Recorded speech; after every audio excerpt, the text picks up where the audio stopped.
In this video, we are going to go over a strain optimization example. In the first optimization, we are just going to constrain the element strain and then do a mass minimization. In the second optimization, we are going to use a different criteria for the strain constraint. We are going to use the KS criteria that you see here. I'm not too familiar with this expression, but I will show you how to set this up with MSC Nastran SOL 200. Now, the tool we are going to be using today is called the SOL 200 web app. Now, if you want to start using the web app, there is a free trial. If you go to theengineeringlab.com, there you'll find a free trial for this tool. Okay, then, now, with any new optimization, I always like to start with the problem statement. What are we going to minimize? What are the constraints, and so on and so on. So this example is going to involve this very simple FE model that you see here. I have it fixed on one side and then have a load applied on the free end, if you will. Here in this text file, let's go ahead and talk about the problem statement. What is my objective? My objective is to minimize the mass. My constraint is as follows. The strains for each element are to be less than 0.0035. And what about my variable? We are going to let the thickness of the P shell property vary. So this is going to be my x1 variable. This is going to range between 0.001 and maybe 1.0. Now, one very important thing about the element constraint here, you have to pick what quantity to constrain. So if we look at the F06 file for this example, there are a lot of quantities to constrain. You could constrain the strain in the X or the Y direction. You can constrain the shear strain. And then you have some principal strains that are also available. In this exercise, I'm going to be focusing on the major principal strain, if you will. Now, each of these quantities has what's called an item code.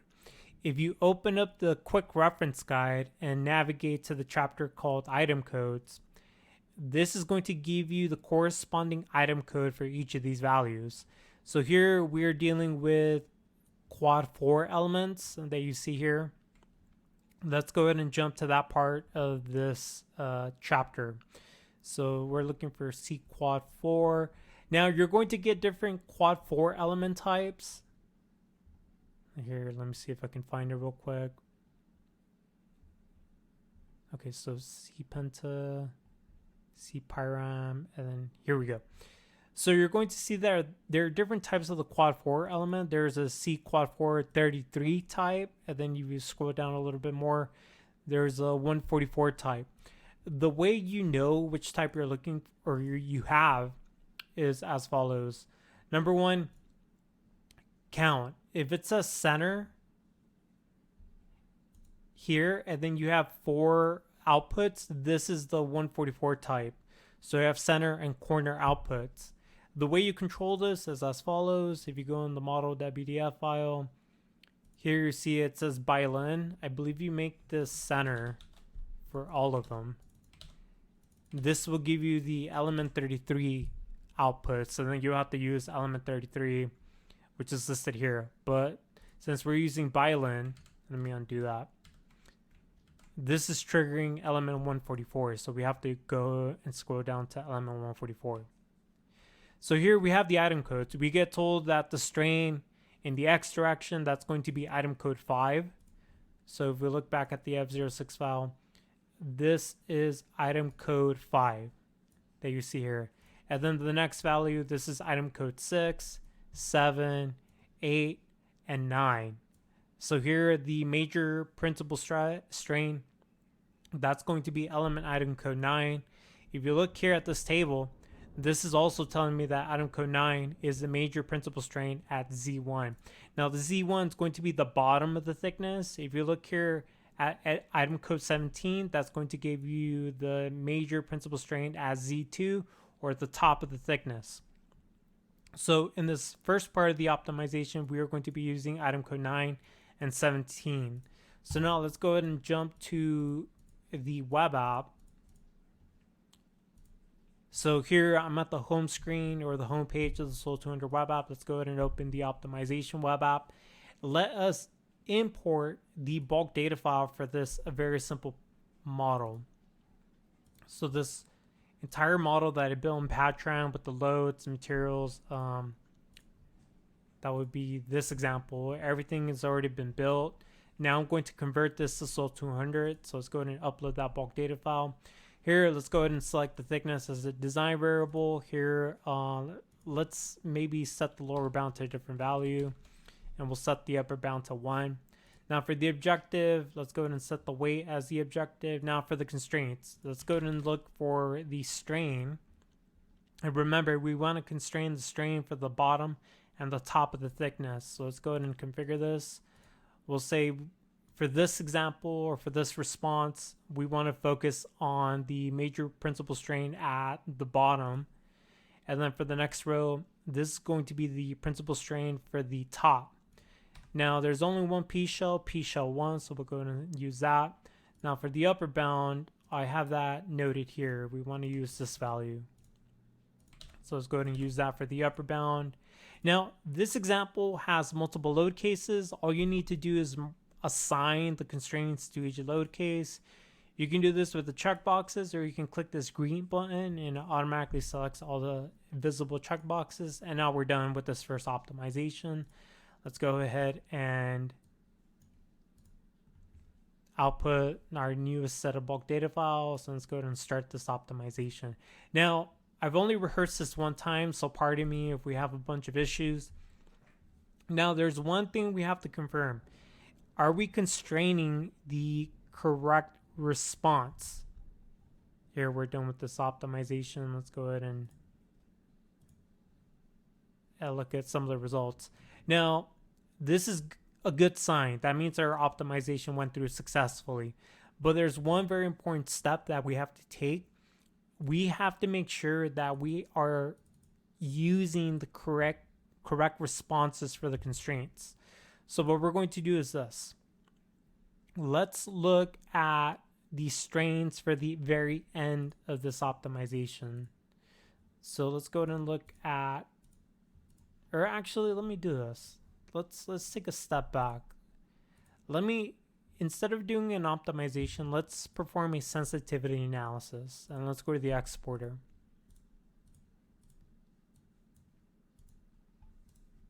And here, let's go ahead and run this new set of bulk data files. And here, I'll go ahead and give it a suffix of sense.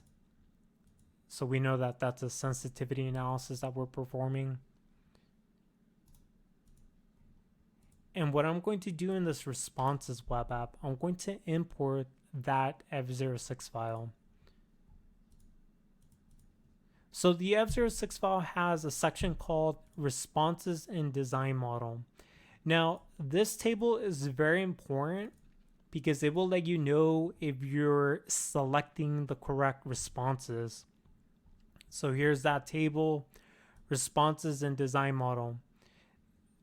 So if we take a step back, here R1, here it's only a single response, but this is targeting the strain from each element. So if you look here, the model has 8 elements. So R1 is associated with 8 element strains. If you look at this table, and if you look at R1, if you count all the rows for R1, you see that we have 8 element strains that are associated with response R1. Here you'll notice in this value column, it tells you what the element strain is. Now here in Patran, maybe let's go ahead and plot what the element strain is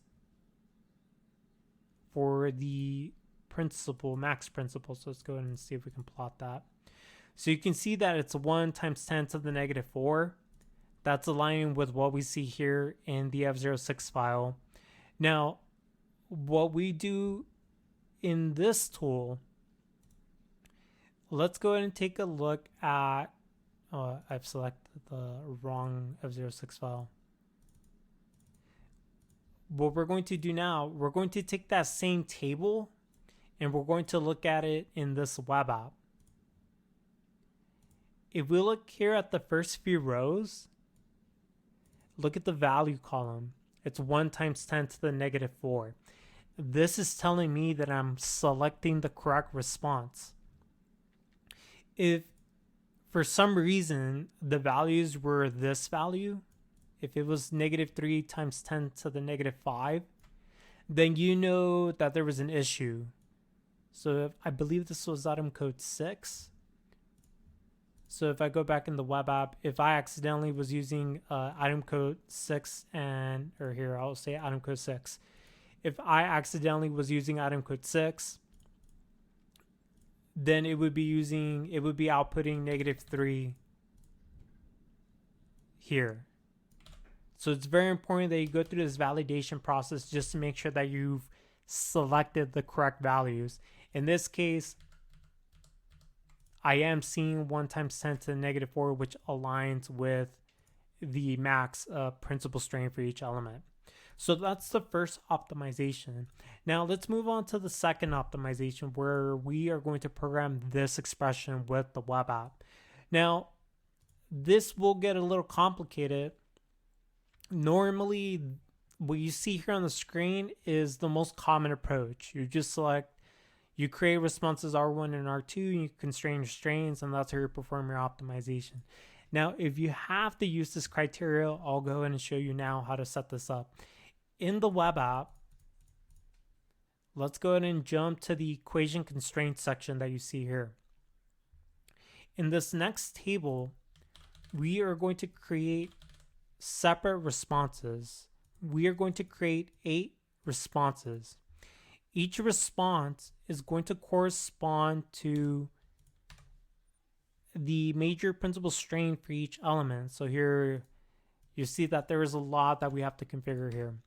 There's an alternative method. Let's go ahead and export a CSV file and open this in Excel.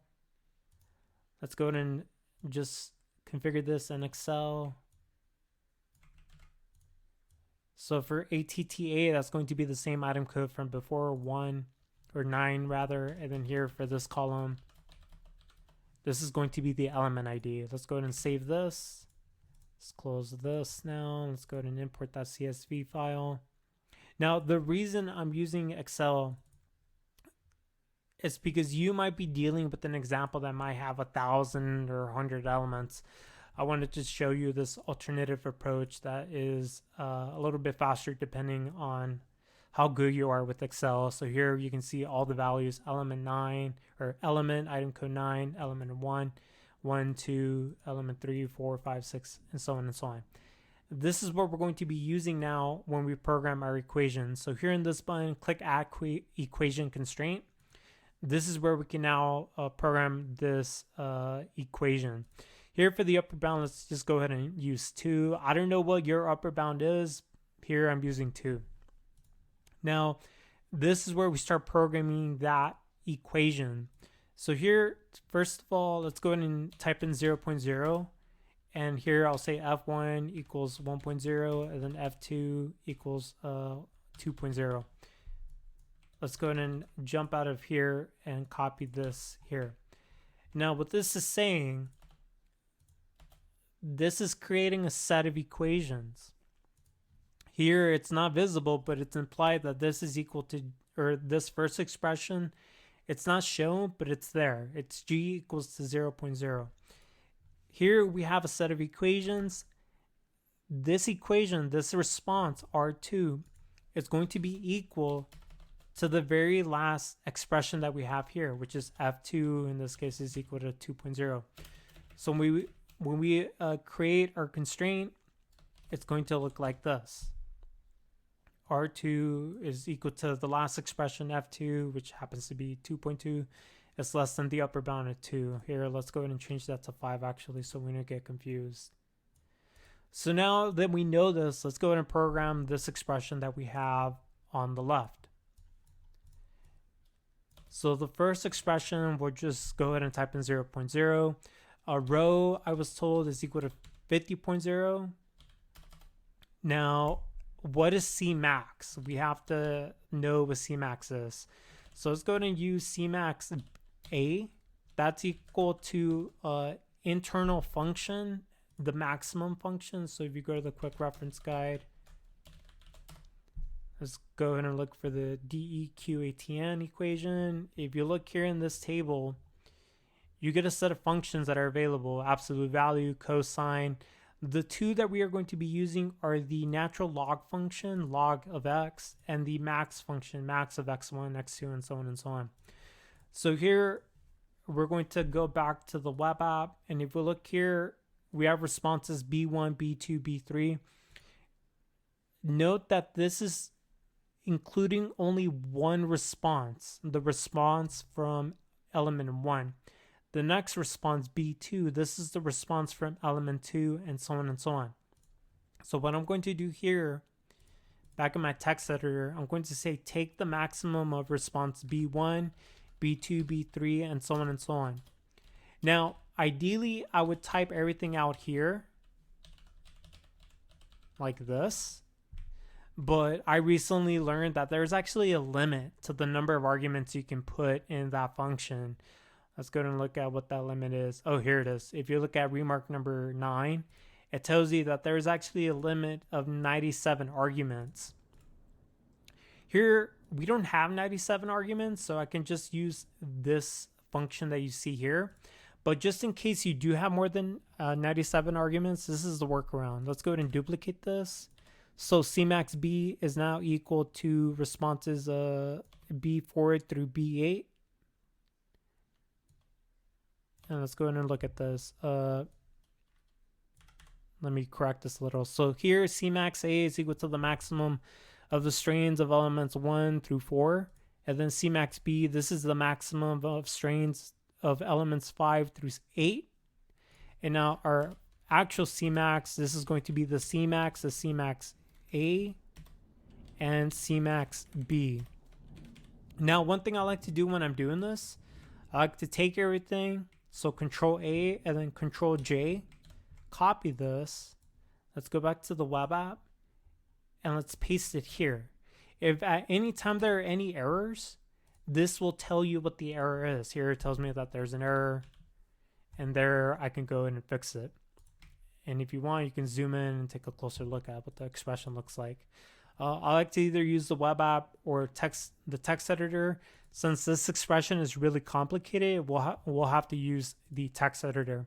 Now, suppose we use this expression here. What's the expression that's used by the optimizer? R2 will be equal to the last expression here. So R2 is equal to Cmax.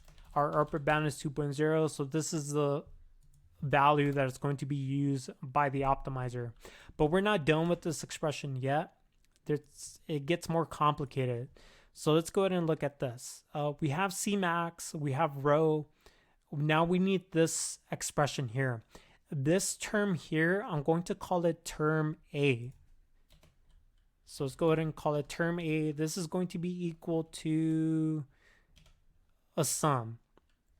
It's going to be equal to the exponential function. So that's another function that's available in this table. So if you look at this table, there is the exp, or the exponential. So that's the function we'll be using now. We'll do this for one element right now. So this is going to be the exponent of, let's go ahead and look here, rho times parentheses ci. So here we'll say b1 divided by 0.0035 minus Cmax. So it's going to be that term. Now I'll leave it there for now. And now let's go ahead and work on our last term. Ks is equal to Cmax plus 1 divided by rho times log of term A. And let's go ahead and look here. I'm just double checking that I've programmed this in correctly. Now, remember that I've only rehearsed this one time. So I may or may not have programmed this expression incorrectly, but that's okay. I'll leave it up to you to program it fully on your side. Now, I get told by the web app that there's actually an error. There's an invalid number detected. Here, you want to be careful when you use numbers here. If it's a real number, it should always have a decimal number. If you're not careful, you will get a user fatal message when you run Nastran. Here, I fixed the decimal and now there are no errors with this expression. So if I run this with Nastran, it should be okay. Now, we're not done. Here, what I wanted to do is just do a quick test. I put this on one line, I pasted it here, and I wanted to make sure that the status was okay. The status looks okay, so I can now make this more complicated. Here, this term is actually a combination of multiple terms. Let's go ahead and duplicate this. So this is going to be B2, B3, B4, B5, B6, B7, and then B8. Now, one other thing, every time you want to terminate that expression, use a semicolon. So here we have in total 7 expressions. Each expression is terminated with the semicolon. Our final expression is this term here. KS is equal to Cmax plus 1.0 divided by rho times the log of term A, where term A is the sum of all of these individual terms, if you will. So we have rho times B1 divided by 0.0035. And let me actually make sure I'm doing this right. Oh, no. Here I've accidentally added a extra 0 to all of these, so let's go ahead and fix that. Okay, let's go ahead and go forward with this. And let's go ahead and zoom out a little. So here is our expression. Here, if you look at the right, you can see that the expression is actually pretty complicated. So here, you can see our corresponding DRESP2 and our equation entry.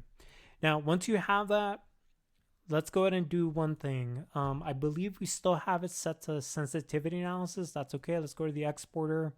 Oh, and let's go ahead and assign this expression, the equation constraint that we created, to subcase 1 and 2. Let's go ahead and jump to the download section, and let's go ahead and download our newest expression here. Let's go ahead and call this directory 2ks, and let's go ahead and run it.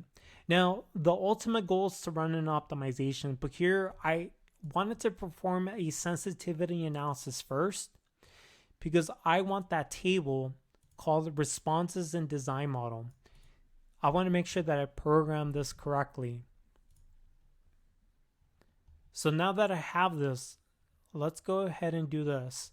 You could open the responses web app and verify your response through there. So maybe I'll show you how to do that here. Let's go ahead and upload that. And then let's see if we have the synthetic constraint. Right. So that equation constraint is going to show up as a retained DRESP2. And if you look at the value column, this is what that value is. So that entire expression that we programmed, it's telling us that it's equal to 7 times 10 to the negative 2. Alternatively, here we get the sensitivities web app. Here, if you look at uppercase R1, this is going to be the synthetic or the equation constraint that we created.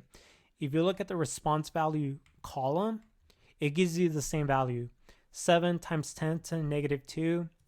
And then just in case you want to use the text file of the F06 file, let's go ahead and look for that table, responses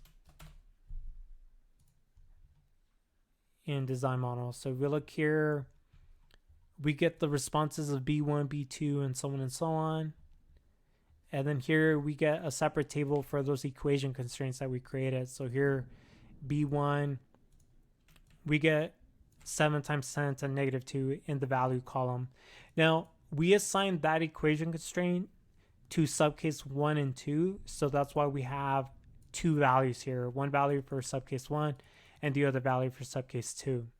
Now, this expression that we configured so far included strains for the bottom of the elements. If you want to repeat this for the top, you would have to go ahead and repeat this exercise. So here, let's go ahead and create 8 additional responses. And like before, element 1, 2, 3, and so on and so on. And then I believe we were using item code 17 for the bottom of the element. So here you would repeat the process here. And then here you would create a new expression. This time what you would do is anytime there is a B, you would replace it. So let's go ahead and do that real quick. So here, let's go ahead and search for semicolon. We'll use the extended option here with /n and replace all.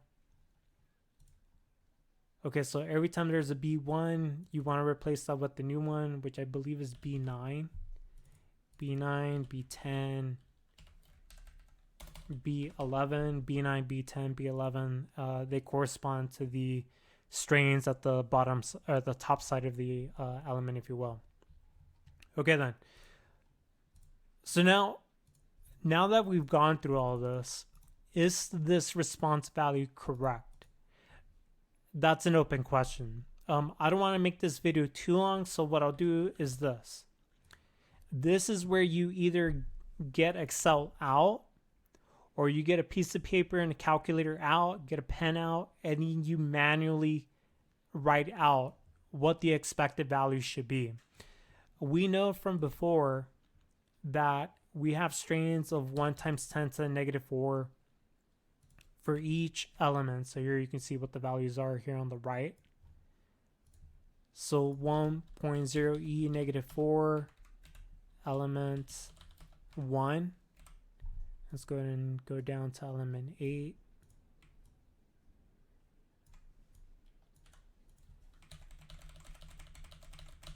You know what row is? I believe row was 50. So now you use the magic of Excel to calculate this expression. So here you would manually calculate the expression. Here, let's suppose that the final expression after you use Excel or you hand calculate this, Excel at the end gives you 7 times 10 to the negative 5.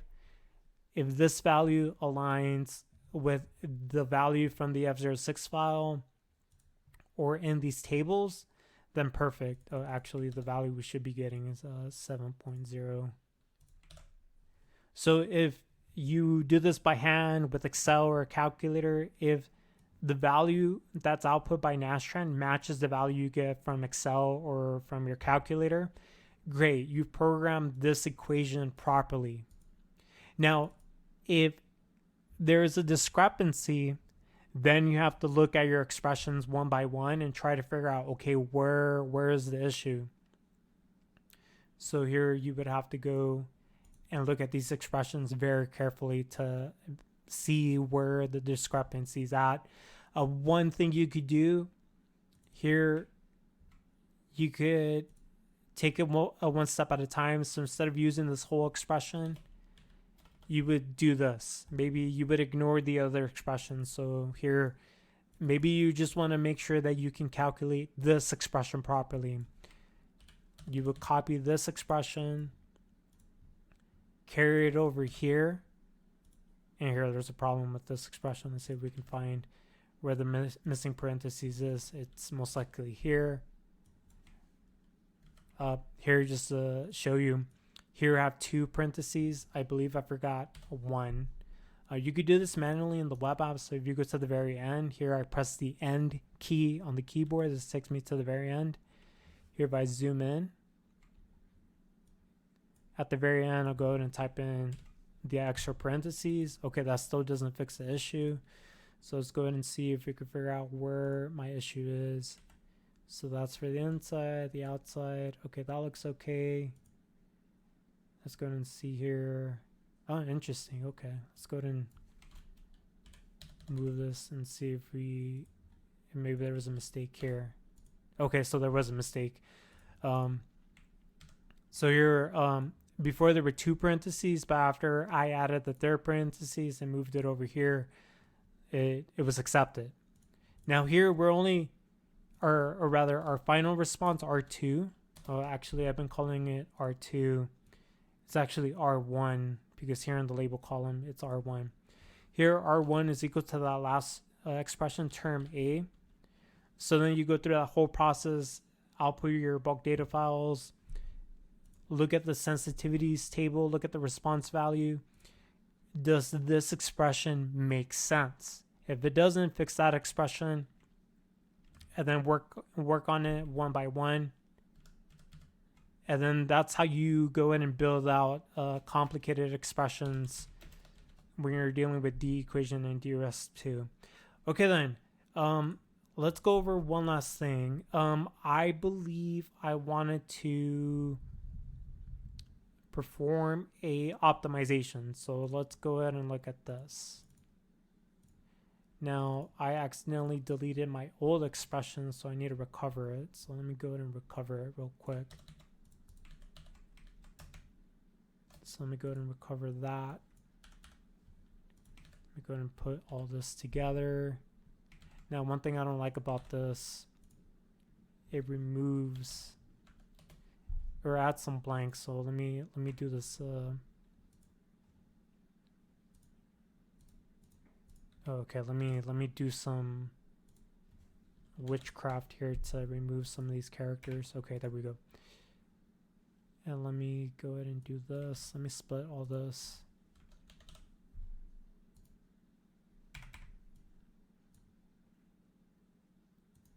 Okay, so these are the expressions that I had before. Let's go ahead and add my semicolons. What I'm doing right now, I'm restoring the original expression. And then I'm carrying it back to the web app. And the reason I'm doing this is because right now we had a set to sensitivity analysis. Once everything is already configured, now it can switch back to local optimization. And let me go ahead and delete the old responses.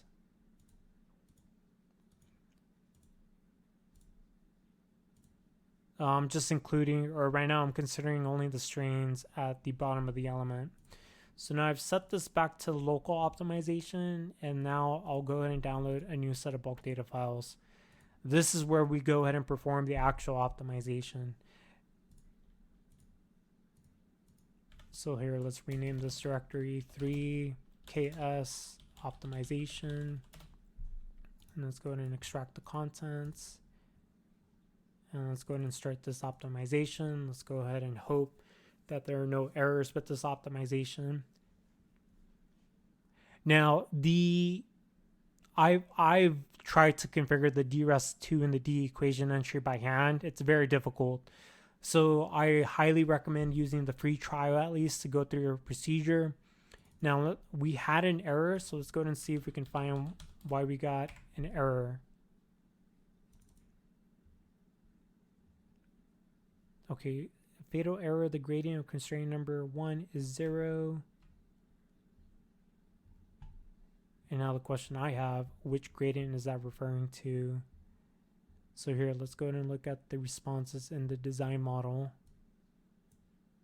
Interesting, there are no responses.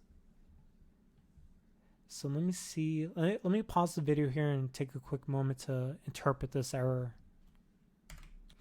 Okay, I looked at this a little bit more and I was able to find a workaround. Basically, the optimizer, in my opinion, I think there was a hiccup. There was a small part of the code that didn't run properly. Fortunately, there is a workaround. You would use this D screen entry. So this is basically telling the optimization procedure, hey, keep at most 10 equation constraints that have a normalized constraint greater than negative 10,000. So let's go ahead and type that in and save this. Let's go ahead and run this with Nastran now.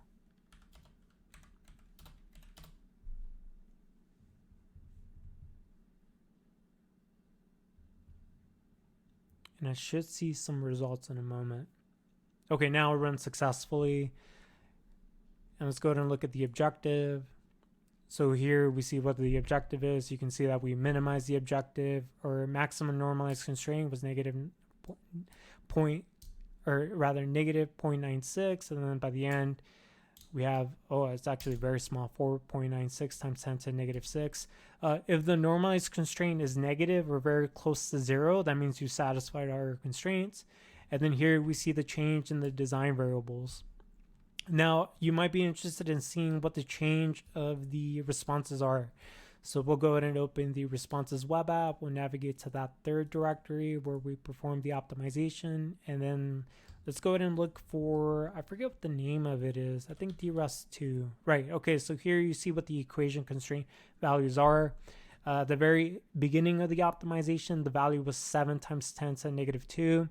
But then at the very end, the maximum value is actually 2. So we're right on the edge of violating that upper bound for the equation constraint. Now, if you want to know for each design cycle which is the controlling constraint, here you can go ahead and do this. Let's go ahead and reset the view. And let's click on the maximum constraint value. So here you see that the maximum normalized constraint is negative 9.6. So if we look here, it's negative 0.96, and then for design cycle 1, it's negative 0.95. And if you look at the next row, it's negative 0.95. Here, the next row tells us that maximum normalized constraint is negative 5.43, and then here it's negative 5.54, negative 0.543, and then by the end, it's 4.96 times 10 to negative 6. And then here you can see it's the same value. If you look at each design cycle, it's the equation constraint that's the focus of the optimization. If we reset the table, you can see that the optimizer is constraining the mass and the individual strain constraints for each element. And it's also considering that equation constraint that we configured. So here it's considering all these responses, but the worst case constraints happen to be the equation constraint that we saw a moment ago. Okay, I know that was a lot, but since we were dealing with a DRESP2 and a D equation constraint, and since we were working with this KS criteria, that D equation entry can get very complicated. So I wanted to show you how to manually configure it with the web app. And then after that, I wanted to show you how to verify that final value. It's very easy to make a mistake when you're typing this out. So you saw me go through the process with the text editor of manually typing that out. And then I made some comments about how to verify that value. It's very easy to make a mistake here, and then suddenly the whole expression is gone, or it has a problem. So please go through that verification procedure I showed you in the video, and you should be able to configure your equation constraint just fine. So just in case you do have a question at the end, you're always more than welcome to contact me at this email address, and I'll be more than glad to get back to you. So let's go ahead and type that in. And we're basically at the end of the video. As always, thank you for watching.